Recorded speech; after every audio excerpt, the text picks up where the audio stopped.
here was completely different. It's a completely different environment. Do you think that the world is one? No, it's not happening. Like, I moved here without barely knowing any English. Like, I only knew good morning, like hello, may I use the restroom?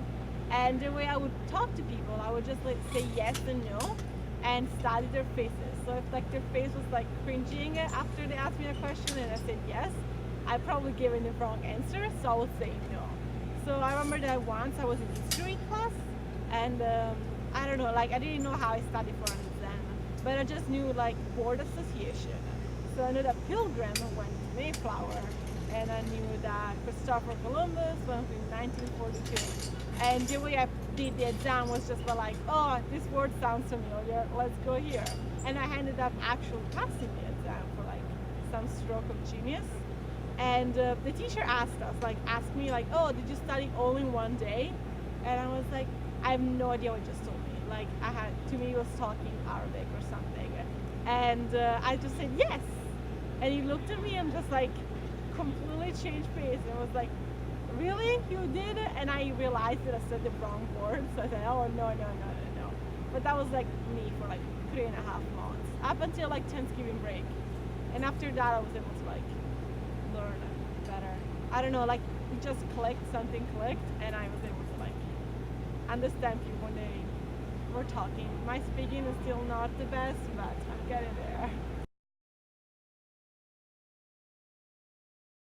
We went to high school. Like I remember the first day, and we were freaking out. We knew no one, and we were just thrown into grades that like already were formed. Like I was gonna go in as a junior. My brother was gonna go in. Actually, my brother was gonna go in as a freshman, so I never remember it. But I was gonna go in for as a junior, and like I already knew that all the people made connections with other people, and I was really afraid that I was not gonna like find my group. So we just like we went to classes, and then the like most horrible part of the day arrived, lunch. And you're like, you go to the cafeteria, you get your tray of food, and you're like, now what? Do I want to sit by myself? Do I want to go talk to some random people that I've never talked before? So like we just made ourselves go and just talk to people, and it was like, I think people just still think I'm crazy or something because I just approached them and say hi and just started talking. Probably they wouldn't even understand what I was saying back then. So my sister, when she moved here, she was 7 years old. She was in second grade. So she just went like that into school, and like kids these days, you know, they're like make friends, whatever you have, whatever you have, like Pokemon cards or whatever they do. Okay, my brother, he was a freshman in high school, and so that was a little bit tougher to him because they got into a group of people that already like knew each other because we moved to a pretty small town. But like he also like it's just like getting out there and talking to people, and that's what like makes it. That's what like it's hard.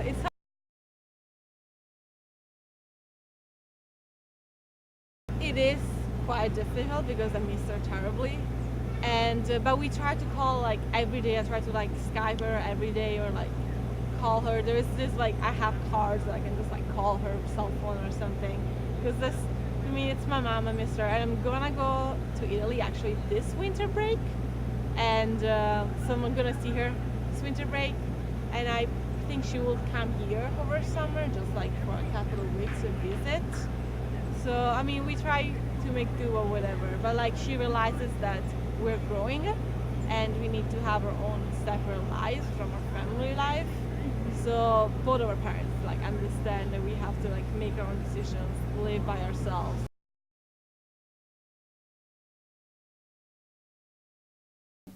Association that we have is one with the Counseling and Wellness Center.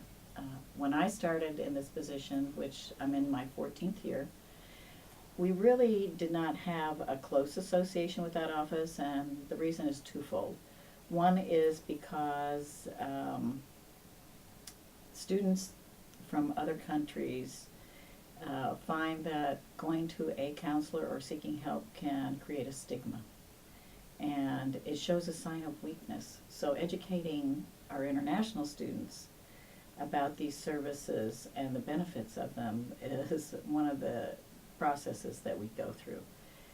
At one point when we were in Grinter, I would walk across the street with them to Peabody, where Counseling and Wellness was housed, and started to build up a relationship there. They have since hired individuals in the Counseling and Wellness Center that have a strong interest in our international student population and helping them adjust to Gainesville and the U.S. in general.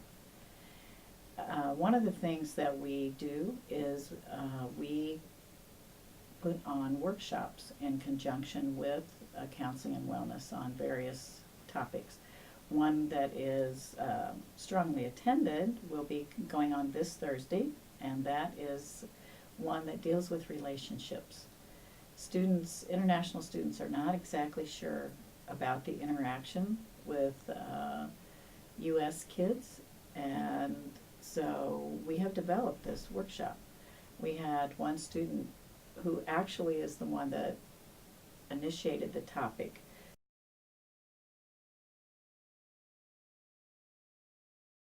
Actually, there's research that shows that it's typically about 3 months. For most students, the adjustment period, we call it the 3-month blues. And you see a lot of ups and downs during that 3 months, but we encourage the students to come see us if they experience excessive amounts of sleeplessness or homesickness, missing their families and things like that, so that we can connect them with other students. One of the issues that comes up is when the university is closed during the break, all the services disappear for those students. They're still here. Many of them are working in labs. Many of them cannot afford to go back to their home country for the extended break, and sometimes it's 3 weeks, sometimes it's a month. And bus service is decreased, and that's their main mode of transportation. So I would say that we experience a large amount of loneliness and isolation during those periods, and unfortunately, it's a financial issue. We've talked to RTS and other units, and it's a time where the university shuts down for a period of time, saves them money.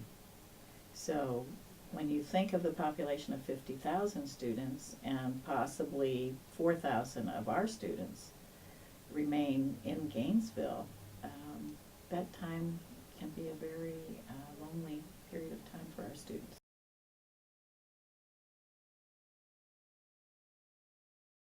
My parents always wanted to go to college. They always wanted to, but they never had the opportunity because they had to work to sustain their families, because it was 20 maybe more years ago that they had the opportunity, and but they always wanted for my brother, my sister and I to have the opportunity to get to college and do something with our lives, because they always think that developing your brain and your mind to think outside the box is what's really important. So I'm a first generation student, and coming here was I had no idea what to do. No one ever went to college.